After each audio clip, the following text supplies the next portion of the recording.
नमस्कार. आजच्या व्हिडिओमध्ये मी तुम्हाला माहिती नसलेले मानदुखीचे आणि पाठदुखी कंबरदुखीचे कारण सांगणार आहे.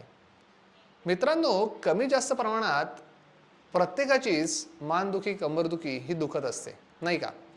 पण काही केसेसमध्ये असं बघण्यात आलेलं आहे की शिंकलो आपण आणि शिंकल्यानंतर दुखणं वाढलेलं आहे.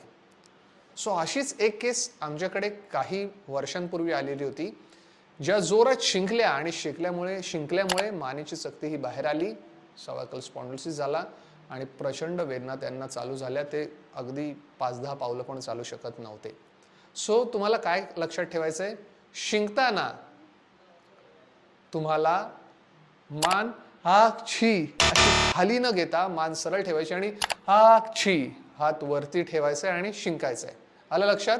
सो ही एक सवय पाळा आणि या सवयीमुळे तुम्हाला झटका बसणार नाही आणि त्याच्यामुळे तुमची पाठदुखी कंबरदुखी ही नियंत्रणात राहण्यास मदत होईल. थँक्यू. व्हिडिओ तुम्हाला आवडला असेल तर तुमच्या आवडतीच्या लोकांबरोबर नक्की शेअर करा आणि असेच अजून व्हिडिओ हवे असतील तर वॉन्ट मोर असं टाईप करा.